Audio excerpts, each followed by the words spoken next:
Back to habit of service, good character is incredibly important. I would say the ability to articulate their communication is critically important. I would say their ability to understand and have empathy for anybody for any reason is critically important. Those are the kind of things that make up a recipe for a good employee and a good person. Most of the stuff you can teach in our world, but you can't teach habit of service. You either have that or you don't. Welcome to the Waste No Day podcast, a podcast specifically for and about the home services industry as it relates to plumbing, heating, air conditioning, and electrical. More than a podcast, Waste No Day is a credo, a determination, a mindset. It is a never-ending discipline.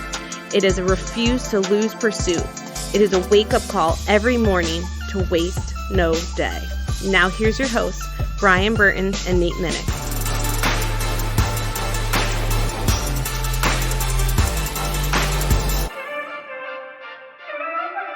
Hey, welcome to another episode of the Waste No Day podcast. Your hosts, Nate and Brian, joining you once again for this new episode. This time, we are inviting on Mr. Sparky owner and operator, George Saldana. He joins us live and in person in our studio, all the way from San Antonio, Texas. It's going to be a great show, and we're going to talk about a lot of things about developing an electrical business from the ground up to $7 million plus, and we're going to have a great conversation with him. But first, we're going to turn to Brian for a little bit of a breakdown, starting with our quote. The Fisher brothers built carriages during the horse-drawn buggy days. The automobile was invented, and all of a sudden, the transportation business changed. The Fisher brothers adapted. They started building chassis for auto manufacturers and distinguished themselves as the premier auto body manufacturer in the world. Today, the Fisher family offspring are designing chassis for hybrid vehicles. What happened to all the other horse-drawn carriage companies? They became obsolete. Great companies change and understand why they change. Jim Collins. I like it. Can you spell Fisher for me? Fisher. Okay. Is that correctly spelled or not?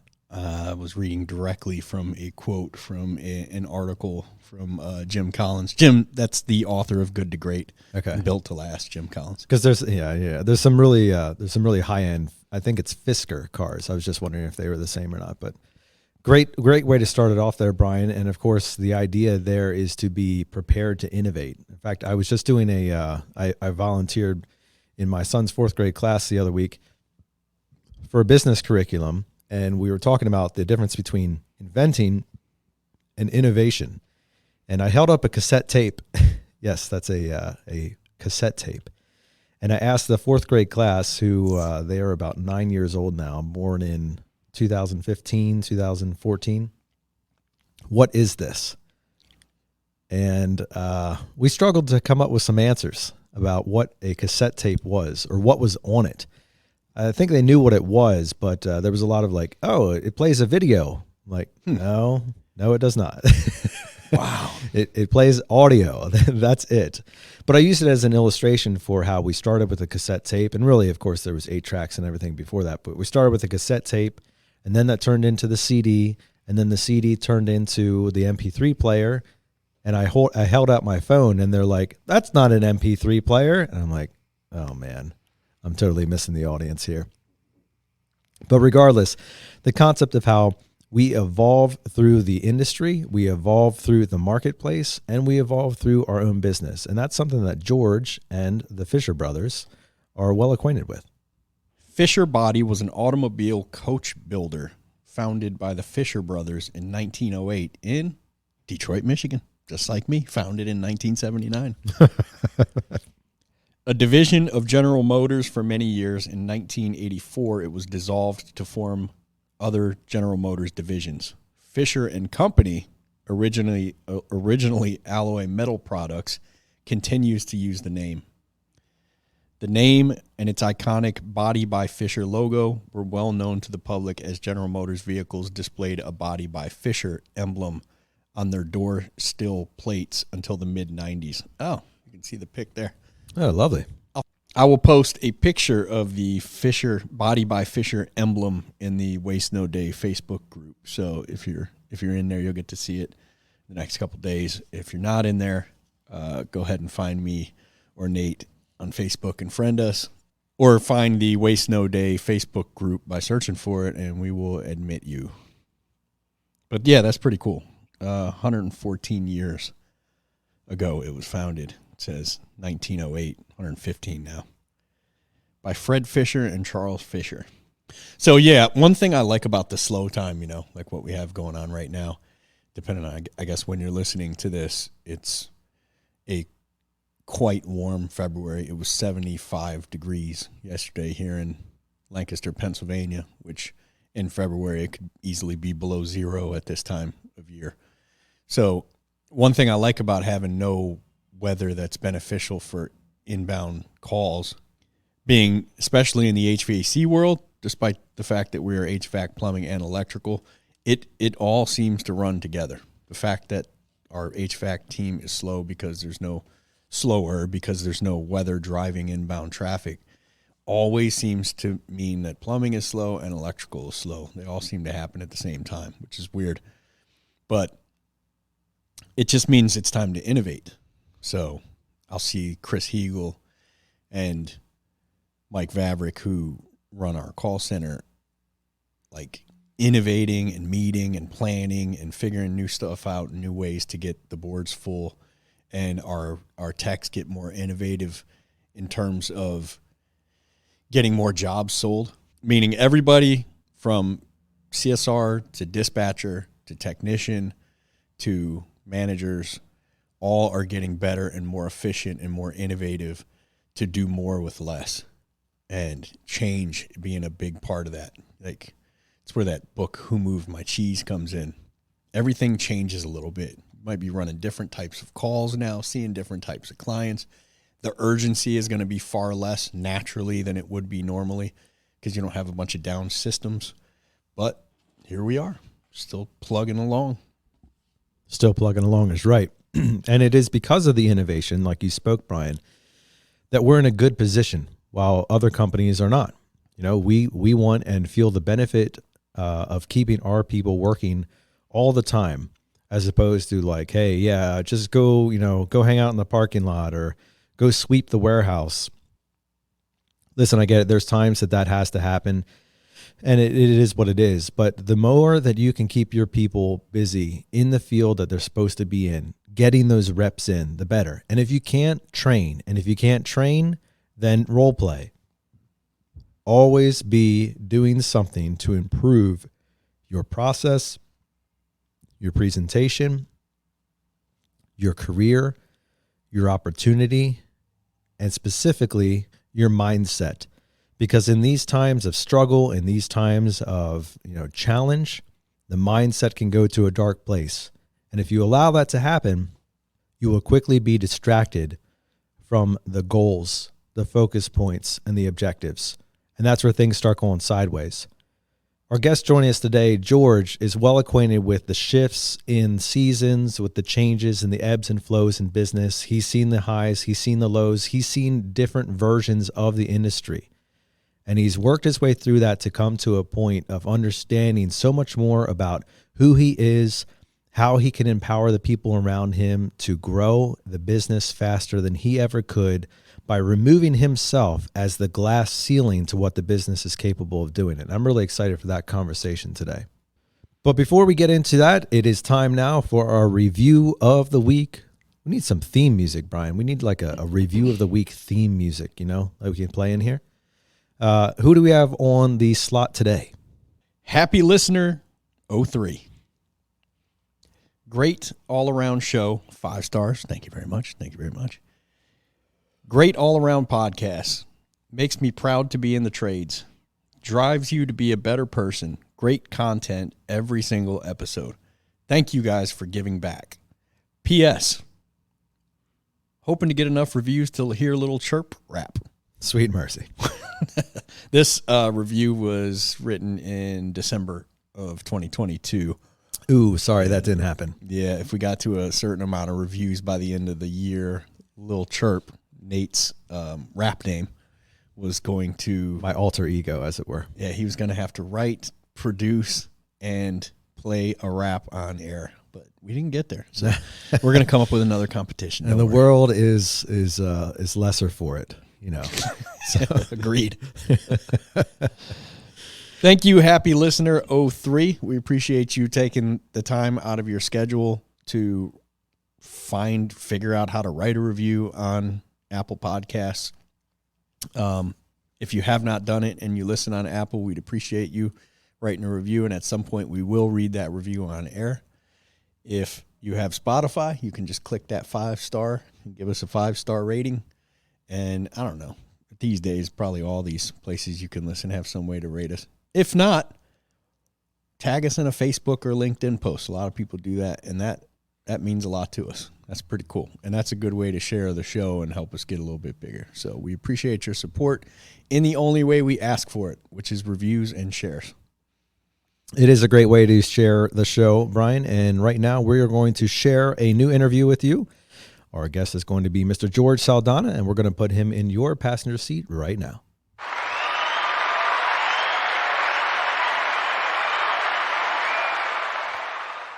George Saldana was born in San Antonio, Texas. He has been married to a beautiful and supportive wife for 36 years and has 3 wonderful children, Jeff, Sherry, and Marcus.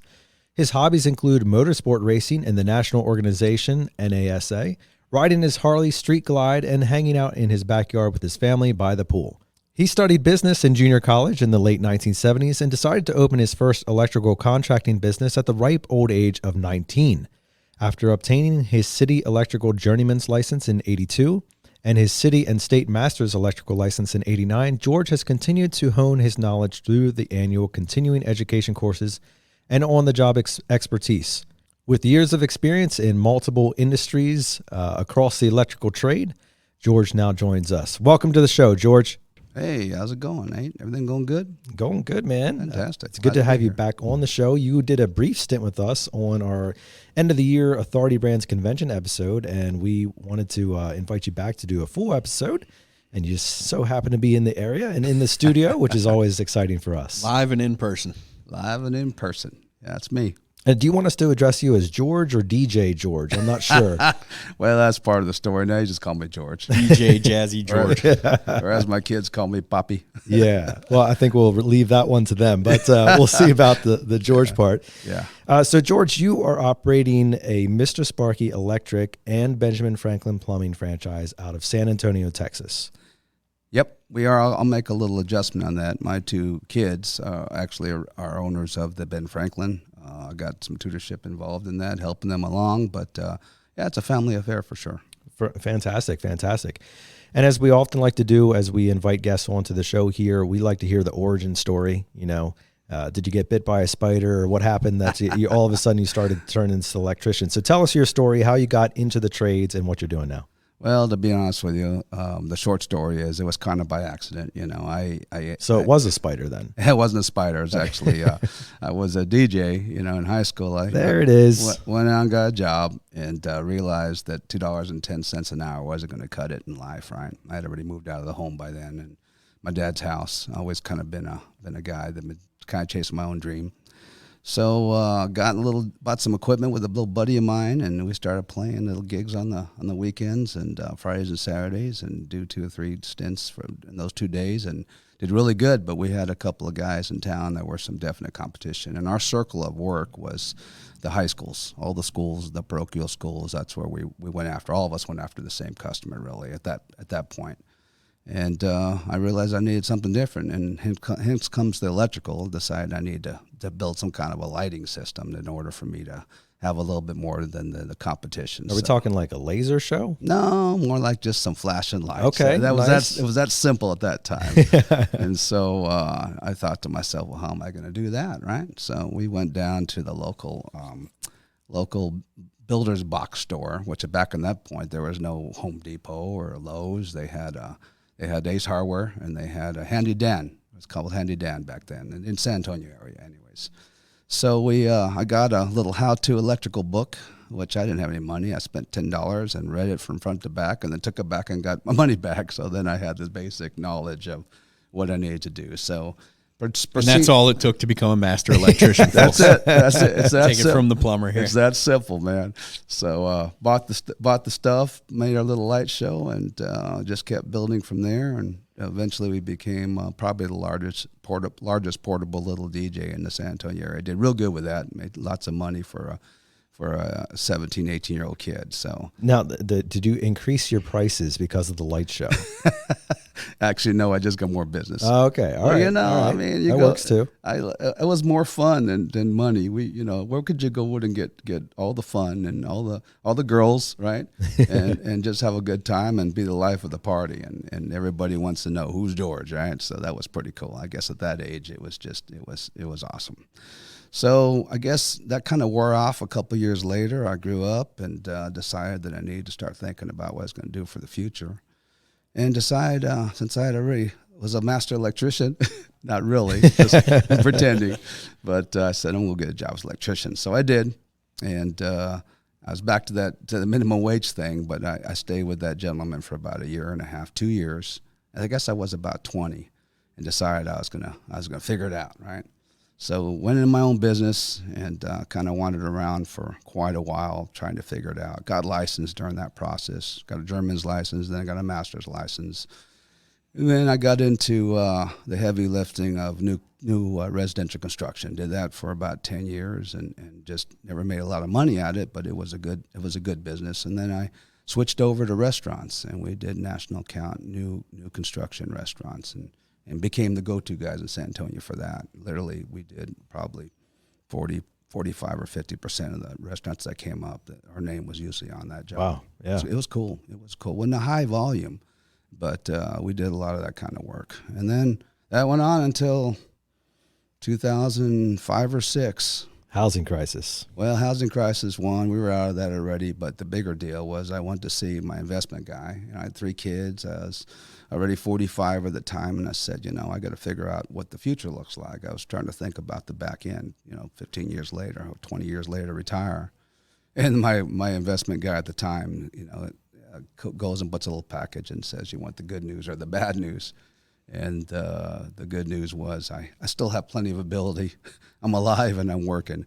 The bad news was you're going to have to do something else at 65 if you want to keep on living the way you're living. Oh, man. Or it's the way of life we had. So I said, well, what do I do? And he says, well, unless you want to you got $20,000 a month to put away in a fund of some sort, you're not going to be able to live like you're going to live at 65 and just walk away and enjoy life. So what are the alternatives? Well, the alternatives was finding a business that would sustain us long after my retirement age. Hence, started looking around and franchising. And we almost ended up over at one of the neighborly companies. And then I went down to Florida and met Mr. Abrams, that was the original owner of Clockwork. And, Jim Abrams. Yeah, Jim Abrams. Yeah, Jim Abrams. And, of course, he flew us out there and wined us and dined us and showed us a good time and wowed me with all of the franchise material, and I bought the first franchise. But here's the but. Then I spent 10 years kind of fighting the deal, for completely fighting the system and not realizing how critical that was part of the success story, right? So just decided to turn around at that point and follow the system, and here we are. I guess that was, 7-8 years ago, and now we're pushing $7 million, and it's a good program. I think we're highly regarded in our system, and I've got an unbelievable team, and it's a good story. I'm enjoying myself, and being able to come out and hang out with guys like you, it's awesome. It really is. Thank you for that. Yeah, thank you for coming and hanging out with guys like us, because we've enjoyed the last couple of days and looking forward to tomorrow's going to be a lot of fun. Yeah, it's gonna be fun. It's gonna be awesome. So let's do a live check-in now. You said you're about 7 million. So how many trucks on the road do you have? We got 16 trucks. We're running 13 right now, hard 13. We got 3 that are kind of sitting out there trying to fill. We had lost some people in December, just a couple of guys that they were kind of bad seats. So it was a good time, at the end of the year. And then we got 4 trucks running installers. I think there's a total of 6 of them that roll between these 4 trucks, depending on the job load. Sometimes we'll have them all in one place. Other times they'll be split up in 4 different teams. Sometimes be one guy to a team. It just depends on what the load is. and that's it. And so we're running, 20 trucks, give or take, with our installers, but we stay busy. Yeah, that's great. And I appreciate your evolution. I mean, you went from, kind of being the employee to doing new construction, to doing commercial construction or commercial electrician, to doing now residential retro electrical. Right. Through that whole process, specifically when you were starting into the residential world, in this last iteration, did you start from scratch? Did you have any of the commercial guys that transferred over with you, or what did that look like? That's a very, very good, interesting question. In the construction world, we run with a little rougher crowd. Right. These guys are I've seen Brian. He's a perfect example, actually. Yeah. But anyways, I had some, probably, because I had about 15 electricians at that other company, and probably 10 of them were over 10 years. These were guys that have been with me a long time. Good guys, just rough, independent, do their own thing. And unfortunately, I wasn't able to bring any of those people over. So it's like starting from scratch. It really was. Wow. So does that mean that you started as tech number one in this company? I wouldn't go that far, but it was real close. I ran calls on the weekend to get acclimated what we're doing. My son actually got out of high school, and he was my first employee. Okay. Yeah, and I sent him off to school, to training. They had a couple I can't remember what trainings. He went to 2 of them over about a month worth of time. And a couple of centers I sent him to. They're in Houston, and some of our other Sparkies down in the Houston area.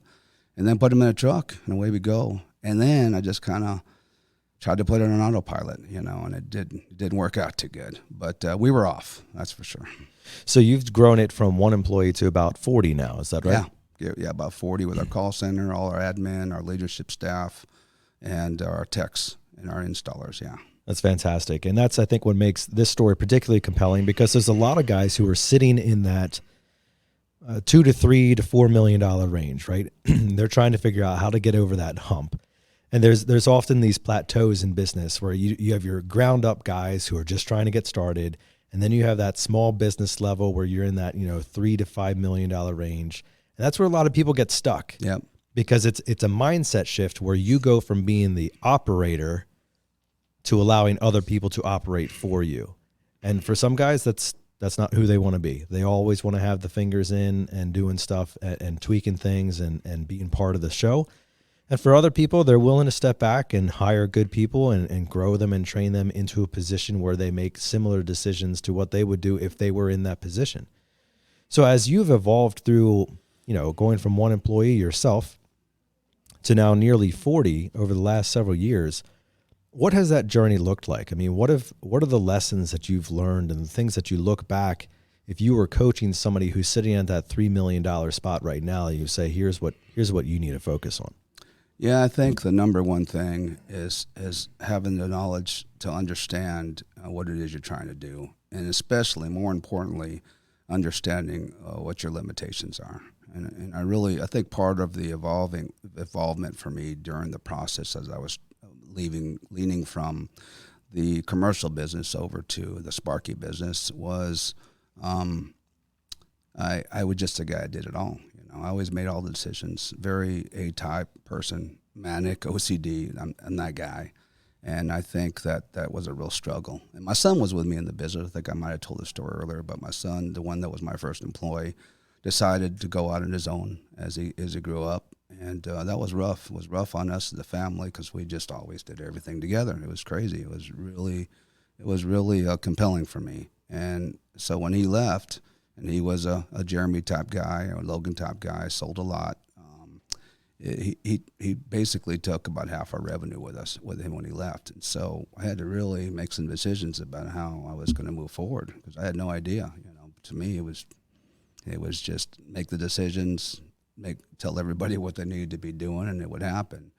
And immediately I realized that came grinding to a halt because my other 2 employees, which is Brian and my son-in-law and my daughter Sherry, were the principals now in the business, and we immediately had some friction, and I had to make a decision about staying or going in terms of out of operations. And it was a hard decision, but I can tell you that one flip right there was probably the hardest decision I ever made but it's been the most rewarding. And it not only changed my business, but it changed me personally. And so I can tell you, if there's any advice I'd give is make sure you understand who you are, what your limitations are, and what you can give or take away from the company to ensure the success of the people around you and the well-being of the company itself. Right. So you're talking about perspective. You need to have a healthy perspective and an honest assessment of your own capabilities. Right. I mean, if Brian was trying to be the micromanager with the details guy, it's not going to work well. No, I told you this in my office earlier, George. If I was in charge of organizing things, nothing would get organized. Yeah. Right. And if I was trying to be the dynamic and outgoing, trainer that Brian is, it also wouldn't work well. Yeah. And so that's something that, especially as you are, a lot of people in our space are sole proprietors, or they're 1, 2, 3, 4, 5 guy crew. And so they're in every single decision. Yep. And they're part of it, and they have to be. It's the nature of what they do, just like you were experiencing. Yep. What is it about that release where you say, okay, here's where I can go and no farther, or here's somebody who can do it better than I can, that is so difficult for us to do? Why can't we honestly see that faster and then experience the reward that you're living out right now? So let me tell you about that. I'll tell you exactly how that all transpired. So once the three of us made the decision that it was time for me to take a different position in the company, and I made that decision, we were there like, what do we do with our hands kind of thing? What do you do? How do you get this done? And we realized that the process procedures and SOPs that we currently now employ, that we've employed from the beginning, we had to build that. And it took us about a year to build that. In the meantime, we're just trying to sustain ourselves, make enough revenue to get by, but we knew this foundation had to be put together. So that's what we did. And once we did that, then we could see and understand what the capabilities of the people we're going to put in these positions. And we had basically a roadmap. And that's the thing I think probably was the most important part of this journey, other than me deciding to take that higher road and move on and do the things that I'm extremely good at, which is numbers, and I'm extremely manic to begin with. So being able to see and forecast something way out is something that I think I'm gifted at. I'm good at that. And so as time went on, and we started not only understanding but perfecting the evolution of how we run our business, I was able to make some good decisions back from the original query, some good decisions on who we were putting in those places. And I've been very, very fortunate. My two kids, and Sherry and Brian, are extremely successful at what they do, and I think that's bode well for our growth and where we are today. Yeah, so it's about, I'm hearing you say it's about trusting, but also setting up some guide rails so that you feel more confident in that trust. Exactly, and we have to produce. The company has to produce, and we have to be making those inroads in order for us to be able to have success on a daily, weekly, monthly, yearly basis. I mean, it's just, time doesn't stop. It keeps on going. So time marches on, as they say. Yep. So one thing that I know you focus a lot on is training in your teams. You do leadership training. I'm sure you do technical training and all that stuff. Our audience is, made up of a lot of frontline people. We have a lot of technicians, electricians, and plumbers listening to this they're in a truck right now. They're not sitting on your side of the table. They don't have a desk. They don't have a lot of high-level decision-making powers. They're running their own show, but it's still within the context of somebody else's company. So as you reflect upon your journey from employee to now employer, what are the things that you teach and train to your people, your technicians, your electricians? What do you tell them are the things that make the difference in terms of not only their personal outcome and what they can do for their own lives, but how that relates to the company and their future and the growth and everything else that goes with that? I think there's 3 words that describe that to me the easiest, which would be habit of service.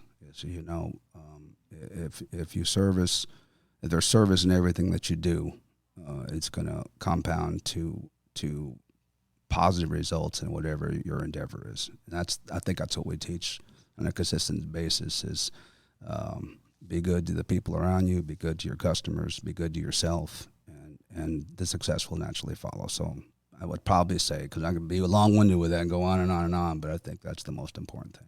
Was that something that you struggled with personally, George, or did you always have like a natural, hey, you know, I'm going to treat you like my mom, you know, like Tommy Mello says, hey, treat everybody like you treat your mom and you'll do just fine. Was that natural for you when you were an electrician, or did you have to learn your way into that? I think I was good at that. What I was not good at was articulating that exact attitude to others. I almost felt like my struggle and my limitations were because I tried to do what I thought was best in terms of leading people around in that habit of service, and sometimes it really came off the wrong way. So yeah, I don't think I was really strong in it. I think the intent was always there. One of the reasons I was in that type of business, the commercial side of it, was I enjoyed a project that was going to have an end result and truly satisfaction for my customers, and that made me feel good. And so, yeah, if that answers the question, I think so. So the home services is a tough gig. I think we can all agree to that. It's hot, it's cold, it's uncomfortable. There's weird spaces, weird lifting. You're beating up your hands, your body. You're dealing with homeowners in difficult situations. You can't get parts. You don't have the right tools. Everything can go wrong and make your day miserable. Yeah. You're well acquainted with that from both sides of the equation, being in the field as well as being in the office. If you can speak encouragement to, you know, the people in the field right now and say, hey, I've been there, and these are the things that I did to overcome, you know, to be an overcomer. These are the things that I did when stuff was going south, when, you know, stuff wasn't working out the way it was supposed to. These are the things that I did that made the difference, that kept me going on. You know, it's back to just process procedures. You and I talk about that till I'm blue in the face. You have to keep marching forward, one step in front of that. What's the saying that? What's that saying? You got to start. Every journey begins with the first step. The journey of 1,000 miles begins with the first step. You just never stop, and you ride through the ups and downs, because sometimes when things are exceedingly going well for you, and you guys all know we're in this business, and there's times and where we're having unbelievable performance and unbelievable success, but in those times there's a lot of undue stress as well. I mean, it's almost feast or famine type of thing and mentality. But for me, I think you just have to keep moving forward, and you have to understand and learn how to delegate and find the people that can achieve the results from everything that you're doing within your. That's incredibly important. I think the selection of your personnel, and also the prowess and understanding what makes that person successful in a particular role, is critically important as well. And we're going through all that right now. We're finding right now at our scale, as we're growing, how important it is to put the people in these positions that are a different level. It's not so, you can't as easy at the level in management just take somebody you hire up. He's a great guy, comes to work on time every day, but you don't know what you don't know, you know?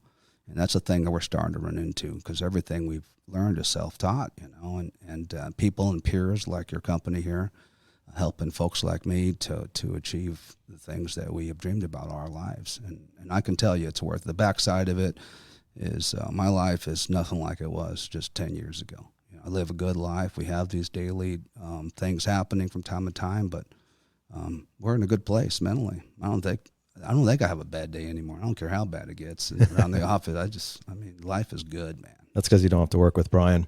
But yeah. So, I mean, what are some of those things that you look for when you're making those hires, whether you're hiring somebody in the field or whether you're looking to promote within or whatever it is? What are the things that stand out to you that say, you know, these are the ingredients of the recipe that I want to make to have the best cake? Yeah, you know, again, back to habit of service. Good character is incredibly important. I would say the ability to articulate their communication is critically important. I would say their ability to understand and have empathy for anybody for any reason is critically important. Those are the kind of things that make up a recipe for a good employee and a good person. Most of the stuff you can teach in our world, but you can't teach habit of service. You either have that or you don't. And I think some of the success we had is like that. You know, I think you were telling me about I don't know who was telling me, was it this morning about got a call from a lady that they had done some work with one of your jobs yesterday, and she was so happy.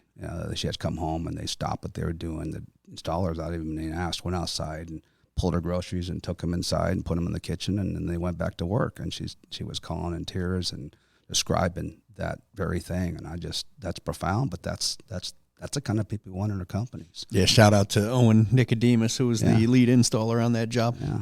And he didn't do that because he's trying to get a rise. He didn't do that because he wanted to get a tip or something.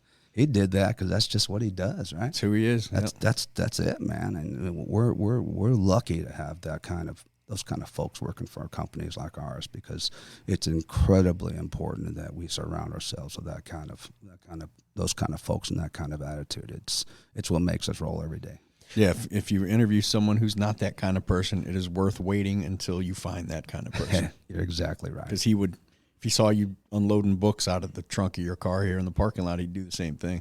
Yeah, we do a lot of causal stuff in San Antonio in our business as well, and we enjoy that tremendously. I mean, we get off. We had a Meals on Wheels deal a few years ago. We went and shut down our business for a day to deliver those meals, and we raised money for a month for those guys. It's so simple for our companies. I just took the service call money for a month and gave it to them. It was, $8,000-9,000, and at that time, and I can't even describe the joy we had because we had all the employees. We shut down and we took all the company trucks, and they took their personal cars. Every employee at that time, I think it was 28 or 29 of us, and we went and delivered these meals. It was awesome. It was wonderful. And this is what makes good people,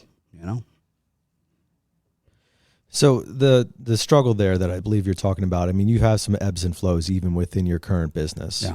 What were those? What was that like when you were downsizing? Yeah. Not necessarily voluntarily either. You've gone through quite a bit there of turmoil and rebuilding and restructuring back from the ground up again. Walk us through that story. Well, I think the biggest thing that I found through this time, and one of the things that even today holds me back a little bit, is the fact you need to try to stay out of debt in our kind of business. You have to. It's a necessary evil, and sometimes it slows down production, slows down your ability to grow your business, but it's incredibly important. So I would say that that's going to be a very critical path. Just being a good steward of how you're spending the revenue in terms of the operational support you put into this company, plus planning for later. What is extra money, like you're talking about this morning? What does an extra $60K mean in a month? What are we going to do with that money? How are we going to move it into the business to make a difference and grow our business? I don't know, we call it downsizing. Usually when we have a really bad time, and it hasn't happened in quite a while, we've been very fortunate. I think you can say it's the market, but I think it's just having the good people around, and they've tenured, and they've understood what makes his business tick, and it continues to move forward no matter what. And I think that's all a product result of us staying back on our process, procedure, and SOP. So organization, know what you don't know. Everybody says you don't know what you don't know. I say know what you don't know. I was listening to your podcast on Ken just a little bit ago, and then last night for a little bit, and that guy talks about that. He went around in the beginning not knowing what he needed to know in order to take his business to the next level. Ken Goodrich. Yeah, Ken Goodrich, and he continued on, and look what he's done now. And so I think it's do your homework, find your space, find your strength, understand your people, and think good things will happen. I don't think the slow thing it's not a myth. Obviously, you got market swings, but I think you can always keep yourself in a good space by consistently trying to move yourself forward and consistently having a habit of service, not only to your customers, to your employees as well. Yeah, first to the employees. For real, because you're not going to see your customers. Yeah, that's true. So, George, you've used that phrase several times now, habit of service. Yeah. Define that for us as George Saldana knows it. Doing things that are uncommonly common, for anybody around you, anybody that needs help or needs something, or you see a urge or you see a need from somebody that has something that needs to be done. It's just whether it's training for one of your employees. It's counseling one of your employees. It's counseling a customer. It's helping a customer. It's bringing groceries in from the car. Anything you do that's going to not only create a better energy for yourself and the people around you, but it's going to help move on the psyche of all your people together and forward. It does. I mean, you know what it's like in that room, like this morning, and the energy that's in a room when you're doing things that make you feel good. And we're human beings. I think God designed us that way, and it's good stuff. I don't know else how to say it. It's just. So you're literally talking about like always be serving, like in every area of your life, always be ready and willing to put yourself out there to do things for people. ABS. That's it. Yeah. Reword the Alec Baldwin quote. Yeah. You know, it's funny. I was just thinking about on the drive-in this morning. It's so easy in my relationship with my wife. Like, I think it's easier in many ways to overserve. Like, you know, honey, I'll put the kids to bed tonight. Honey, you know, I'll take care of this. I'll clean up the room. Oh, easy. You know, George and my wife might listen to this, bro. You need to just back off. Well, I know your wife won't listen to this, and we'll leave that up to George. But I think in many ways it's better to live in that space, even though it's unnatural. Yeah. Because the alternative is me thinking way too much about me. Yeah. And like, well, she owes me this, and like I put the kids to bed last night, and it's her turn tonight, and that type of stuff. Yeah. And like, if you just consistently put yourself in that place of service, like I think you end up feeling better. Yeah. You end up feeling better, and life generally goes better. Yeah, I'm going to pick on Brian here because I'm in the same place you were. I've been married 38 years, right? And the first 10 years, I was just not that good husband. I didn't support good. It was always about me, right? And so I went into overdrive. One day I just had an epiphany probably, 20 years ago and realized what I had, this wonderful woman that decided to spend her life with me. And now I chase her around like a puppy dog, almost to a fault, almost to it. Almost to it bothers her, every morning, how beautiful you are, and I love you, just on and on and on and on and on. Yeah, it was weird to see you. She's not here this week, so you were doing it to Nate this morning, which is kind of awkward. Well, Anyway, so yeah, you're right. It feels good. I didn't used to be that person. I used to just be pissed off at everything all the time because of the gigantic amount of load I put on myself. And it was usually driven from my work. I mean, I just tried to do everything because I've always just wanted the very best for everybody. And when I see dysfunction or I see, this is not so much what I'm doing today, but I used to be where if I saw somebody doing less what I knew they were capable of doing, it drove me insane. And it would come off very bad when I would comment on that and provide some structure I thought was positive when it wasn't. And so, and now doing this, engaging in this kind of behavior, which is constantly trying to habit of service, and like from my wife, it feels good. It's good to feel good most of the time, You just walk around, you're just, hey, what's up? So that epiphany that you had in your personal life, where, if you allow me to say it, you went from being more selfish to selfless, right? Oh, yeah. Did that translate back into business in any way? Yeah, I think so. Or were you like me and already doing it in the business, but then when you get home, you're like, it's my turn to be served. Yeah, right. Yeah. That's not a good. But trust me, that's not a good process. If you make it out 38 years, trust me, you got to do it the other way. But I think it transcended to. And don't get me wrong, we still struggle when we have disagreements. There's three of us. I'm so enamored with the crew you guys have, the executive crew you have, because everybody's got an equal voice, everybody's got an equal attitude, and it's okay to have a difference of opinion. Not to worry about getting kicked out of the building. You guys realize it's the sum of the parts, not the one guy. Yeah, that's a good way of explaining it. So I think that's super cool. And so yes, I think I'm just in the beginning. I think looking at this is really, I realized I'm just sitting there yesterday that how much that's the goal. That's where I want to be. And I didn't even know what it was until I saw it in play yesterday. It was really cool, man. Yeah, so we ended our management meeting, our leadership meeting, our EOS level 10 meeting.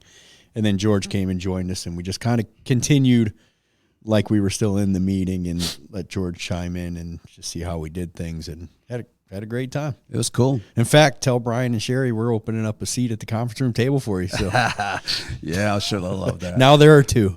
Yeah, I drive them crazy because they I don't know what it is. I think they're just youthful and young, and sometimes they think I'm just kind of dumb. I don't know. It's okay. That's that.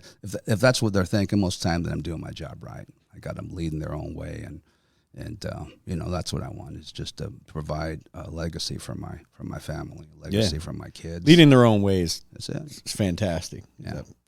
Got a quote ready for this this episode, and you wouldn't hear the quote because you're not part of the intro with us, but the quote is a Craig Groeschel quote, which was, "If you delegate tasks, you create followers. If you delegate authority, you create leaders." Yep. Which is exactly what you're trying to do with your leadership team with Brian and Sherry. That's it. And they're going to be exceptionally good at it. I already know.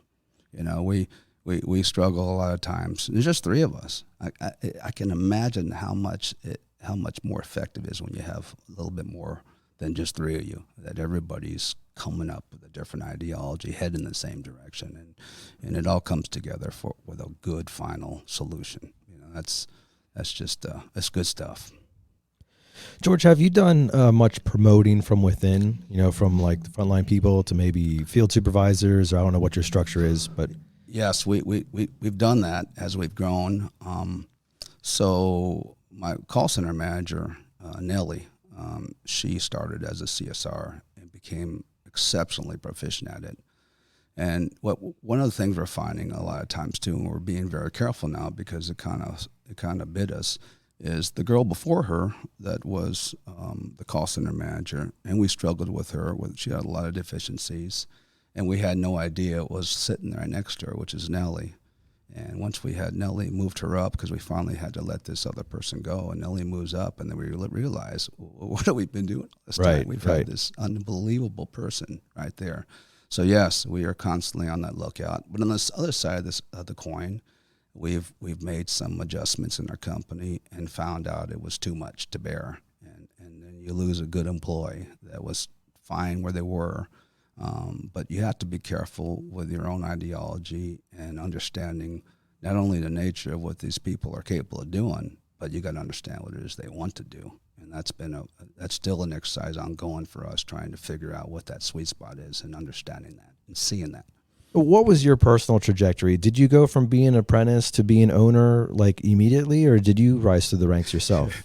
The funny story, going back to the beginning, when I went to work for the electrician for a little bit, I told you after I got out of the DJ gig, was I really and truly got fired for every job I had because I was one of the guys that I didn't like deficiency, and I'd open my mouth when it shouldn't be open, kind of like Brian here, Brian. But yeah. I always feel like it should be open. So I got fired, and I went into business because I couldn't keep a job, is to be totally honest with you. But the downside of that is I spent the next, literally 25, 30 years just beating my head against the wall. I really did, even though I enjoyed the work in the back end before I switched all the way over to the Sparky model and went all in. That was it. I guess that was it. I have to look back and say, yeah, that was the transition. It was tough. Yeah. The reason I'm asking is because, as we do have a lot of listeners who are on the front line, everybody's looking at a timeline saying, I can't do this forever. Yeah. I got my 20, my 30 years or whatever my body's going to allow me to do. And then eventually I'd like to not be on call anymore. Yeah. And I'd like to not be in and out of a crawl space if I don't have to. And so a lot of people are looking for that end game. And so as you've grown your company and you've looked at, promoting from within and drawing people from the front line into more of a supervisory role and perhaps into more of even an office role and those types of things, are there different characteristics to that development than there is to the initial hire? I mean, you talked a lot about habit of service and empathy and that stuff. Does the skill set change that you're looking for if you already have an existing employee whom you're looking to move into leadership? That's a very good question. I think having the techs and the CSR, whether they're in the CSR department, call center department, or they're actually running the calls or installing, I think it's important to understand. Again, we get back to process and procedures, SOPs. if these people are capable and you watch what they've done in their positions and they're able to do the job and understand the job and enjoy that work, in other words, do it with no duress, then I think those bode well to help you understand if they're necessarily ready to go into a new type of job. And again, the only drawback is making these decisions without them. In other words, not having them involved in that process, because the Pandora's box is if you open that up to the person, and then you they have the capabilities, and then they decide that's not something they want to do. That's a negative situation that transcends no matter what you do. They stay, they go. Now they feel like maybe it's a mistake. Then you feel like you're going to maybe have some problems with the existing employer and the right. They're letting you down. You're letting them down. Yeah. Yeah, and you tried to get them to move on up anyways, and then it just ends up being a struggle. So I think that's the edge here, is the rub is it goes both ways. Because you can see what they're capable of doing along the journey in their own jobs, and then becomes the delicate part of where they're going. And sometimes it's they move on. They just have to, like he said. I don't have a problem with Ted going into his own business. I'll support him any way I can, because if they're doing that for the right reasons, it's great. They're going to they have a chance to go out and make their own mark in the world, and I always support that. So. And that's a journey you've done yourself, right? Yeah. So you're well familiar with it. Yeah. And what happens far more times than not is they realize it's a bigger meal than they were prepared to eat. And they come back with a whole new appreciation for what it takes to just have them be able to show up in the morning and have a few calls to run and a stocked truck fueled up and ready to go, and insurance and everything. And this entrepreneurship isn't for everybody, they find out. So it's nice either way. Yeah, you're exactly right. I mean, it's not easy. I mean, like running a business today is nothing like it was just 10 years ago. I mean, the amount of moving parts, the structures, the Google. I mean, the marketing side of it, understanding customers, the mass amount of visibility consumers now have into your world before you ever get to see them. All those things compound difficulty, and I think what we're doing and how we're doing it, and the habit of service bodes well for the future of our kinds of businesses. But it's hard. It's not easy. Most of these employees realize that. And most of the time we don't get them back. Kind of once you leave, it's tough to come back. But we leave the door open. You leave right, you're always welcome back. But it's been struggle with success on that side for us, I think, and probably just because it's more of just a nature thing for them. They feel bad. They had success, they left, had no success. How do you come back from that? Sure. Yeah, that's challenging. Something that is challenging is standard operating procedures. And that's where I feel a lot of younger companies, smaller companies are deficient, because a lot of it is just like, hey, well, whatever Brian says, we just do whatever Brian says, whatever George says, we do whatever George says, That's what you should start doing, Nate. So you've mentioned, this is a funny guy right here. Yeah. You can tell by how hard Nate's laughing. Is your mic still working, Brian? George, you've mentioned SOPs and procedures and stuff several times just in the short interview we've had here so far. When you look back upon your journey through Mr. Sparky, what are some of the highlight SOPs that you say, this made the difference? When we put this into place, things changed for the better.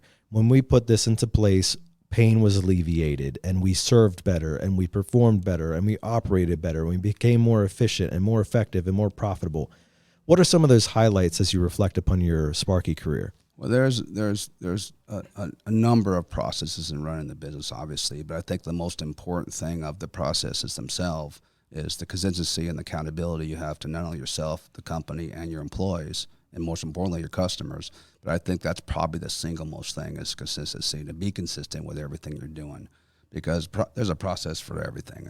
There truly is, and a procedure, and more importantly, the standard operating procedures. I think the biggest thing we learned after a couple of years putting these together and then putting them out to practice was the SOP side of it. We didn't do that early on. The standard operating procedures, which is what we do on a daily basis, and we close out the day with these items, so they don't get left behind for the next day. I think that was probably the single most impactful thing that we do now, whether it's in our call center, whether it's in closing out our VMIs for our trucks, getting the orders out for the day instead of the following morning as a frenzy trying to get stuff out. I think we do that pretty darn good, and that's probably what it is. Again, it's not a great answer for you, but I think consistency in the process that you do have and true, defined, accountable SOPs is what's going to make or break the success of your company. I believe that. We developed all of ours ourselves. We utilize the backbone of the franchise system. We run the calls the way the franchise tells us, but we developed our own process and procedures and SOPs, to be frank for you, was just because there wasn't enough information, enough defined characteristics for us to follow. So that's why we did ours. It wasn't nothing elaborate. We start with a job description. You know, what's this job description going to look like? Okay, what's this person going to do? What are his processes on a daily basis? You know, and what's his role? And then, you know, how does he do it? What's the procedures? How's he going to get all that done? And then finally, when does he have to do all these things? What's the required order of that? And I think that's why we went down our own road, and almost to a point of overkill, you know. But I think it keeps us moving. I think that's why a company as small as ours are able to do. And I don't think we're incredibly stellar or anything, but I think we're pretty darn effective for the size and scale that we are. What's a good example of like a standard operating procedure you have for your electricians that you think makes a solid change for the better in their day? Their VMI truck stock and keeping that truck clean and orderly. I think and VMI stands for? Vendor Managed Inventory. Right. We don't own the material. It's owned by the supplier. Like a consignment situation. Yep. Okay. So at the end of every day, you're having them fill out some type of order form where they're restocking all the parts they've used? Yeah, they do that themselves on Service Titan. That stuff, that order goes in, it's sent in. Our warehouse manager then takes those orders, gets them out to the supplier. They then follow the following morning. They're coming back to the shop in boxes with the truck numbers on them, and then they're put into the trucks. So it's something that happens on a daily basis. Yes. Right. I mean, for the technicians, electricians, and plumbers listening, how frustrated is it when you're out in the middle of your day and you go for something in the truck and it's not there, and it's supposed to be there, and it's because you used 3 of them yesterday and never put that order in. Exactly. Right? Exactly. It slows everything down. Then either you have to drop what you're doing and go to a supply house, or you have to have somebody run the part out to you. Right. And I can tell you internally, we get frustrated over running, you know, for all those of our employees listening, we get frustrated for running out what should be truck stock material to you in the middle of the day. That's extremely frustrating, to say the least. Right. It drives me insane, to be honest with you. But yeah, we keep that to a minimum. And we find that if they're able to have structure in something as simple as that, it increases everything that they do. You know, the biggest thing for us in the jobs in front of our consumers is their notes and what they're presenting to the customer. And when they're done, that all that information is validated in a communication the customer can understand, and it's put into the system. So I think the ability for them to do everything they do comes from something as simple as making an order for 3 plugs that they used on that last service call that day. You're exactly right. I think that's critically what makes them better. And it's excellence in the small things that drives home excellence in the big things. Yep. Right. And that's a piece of leadership that I think we all need to recognize and get behind. We you know, the analogy about he who is given much to much is required, right? And so if you're looking to move up or you're looking to advance in the company, you need to be good at the small things. You need to do what is expected of you now well. Yep. And when people recognize that and they see, wow, George, you know, he's really good at these things, I wonder if we should give him a little bit more responsibility. I mean, the Bible talks about the servants who one got 1 talent and one got 5 talents and one got 10 talents. And, you know, the guy who got 10, he turned around and turned it into 20. And the guy who got 5, he turned it around and turned it into 10. But the guy who got 1 got scared and went out and buried the coin. And when the boss came back and said, you know, where's the return? He said, oh, I knew you were a tough man. And I figured, like, I didn't want to get in trouble with this thing. And the boss is like, this is ridiculous. You should have at least put it in the bank so I could have made interest. So that he takes the coin or the talent and gives it to the guy who had 20 because he is the one who has demonstrated return. Right. And so that same analogy can be used in terms of, whether you're on the front line or mid-level management or wherever you are, your success at the small things right now that may seem insignificant to you is being watched. It's being observed. It's being noted. And for the development of where you can go in your career, be faithful with what you've been given now. And back to my 3 words, habit of service comes back to that. It's consistency. Everything you do, and be accountable to yourself. That's everything comes back to that for me. That's why I keep saying that. It's my favorite 3 words, habit of service. You got to constantly do the things that you're supposed to be doing on a daily basis. Hour, minute. Every part of your day you're involved, and you have some children at home you're taking care of. You know what I'm talking about. You just do things because they need to be done. You don't need me to ask you or direct you. It's a habit of service. So whether you're taking groceries inside or picking up a newspaper, picking up the dog boo in the back, or you're taking doing good notes, or you're whatever you're doing, it's a habit of service, man, and it's going to move you up. These, like you said, these kids that are driving around trucks listening to this podcast, I can tell you, do everything like it's something that you need to do. It's important, and it'll reap good rewards for you. People I should have you do a training class for my kids. They could use a little bit of encouragement in the habit of service area. It ain't easy, and it's a lot of talk. But I also say these words on a consistent basis because it keeps me grounded, keeps me moving forward.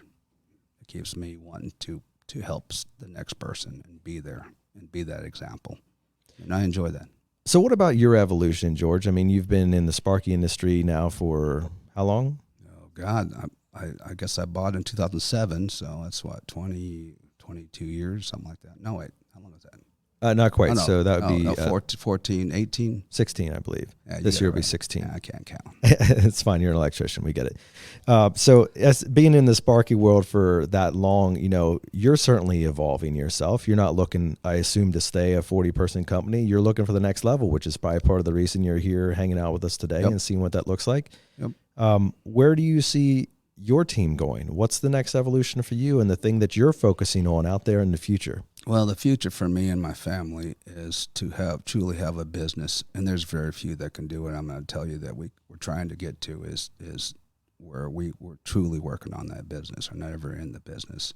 I've been out of the operations literally for 3 years, and I think that lends tremendous value for my business.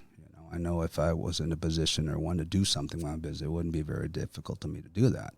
But for me, the important thing is continuing that legacy with my kids to enable us to really enjoy the fruits of our labor. And that's going to come also with evolutions of understanding how a management team can continue to move on, grow the business, because as you evolve, you have to grow. And we're back to what you talked about earlier, understand the characteristics and desires of your employees and moving them up into the next step up and growing the business and continuing on and on and on. And there's no really stopping. We bought all the territory in San Antonio on both the plumbing and the electrical. I knew back then you're only as good as your weakest link, right?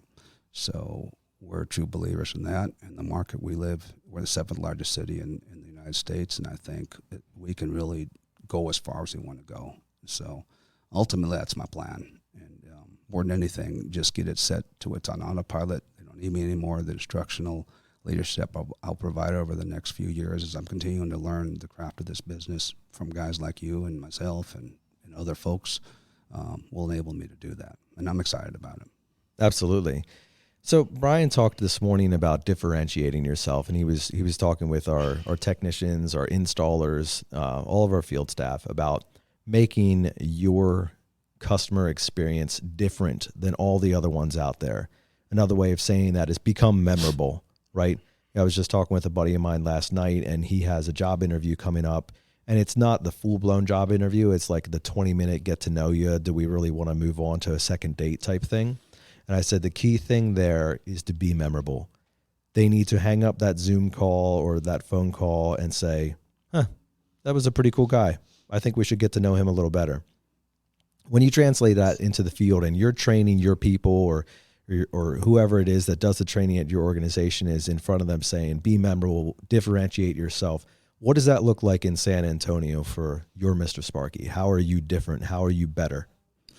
I'm better because our customers come completely first. We have any kind of issues in a job with a particular employee, whether it's customer generated or tech or one of my people generated, or it's in my call center.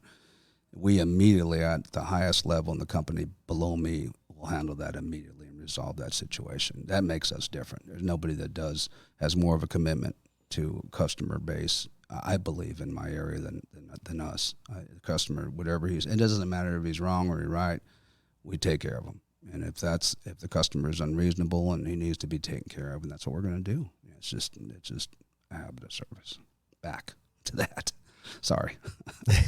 Hey, you know what? It's one of those things, George, that you speak about it so much that I know it's real. Yeah. Like you're driving it home. And if you speak about it that much, that means your people speak about it that much. And that means it has to be carrying through. You can't say that same phrase 6 times in an hour podcast and not believe it. Yeah. Like that's real. And sometimes it's the simplest message that is the most effective one. As opposed to like, hey guys, here's a handbook of how we do business. Everybody read it, start at page 2 and work your way to page 900. No, let's come up with a 3-word philosophy to how we go to market that everybody understands. This is what it practically means. And that in many ways can be far more effective than a handbook of all different scenarios and examples about what to do. If you concentrate on, drive home the idea of habit of service or whatever it is for your particular organization that works for you, that can be super effective. And I love how you keep bringing it up because it's real. And, that's my version, like you said earlier, my trainers and my managers will vocalize that a little differently, but it's the same thing. We're all just about the customer, period, end of story. That's the way I do it. And I believe it. I mean, I own that stuff. I can say that I'll give my last dollar to make a customer happy. And that's it. I mean, there's no, if there's something goes bad, that's everything we do is decisions we make. And so for me, it's just, that's why we do what we do, the way we do it. And we always have. And that's what I learned from this business. I mean, it wasn't just me deciding to do that. It's what everybody in our system seems to be doing. It's a reason why our system is so effective at what we do. I truly believe that. There's a reason we're at the top of the food chain, in this country with our services, whether it's the Ben, the 1 Hour, or the Mr. Sparky. It's because of what we do and why we do it, and that we believe it. It's not hard. It's almost like a religion to me. Yeah.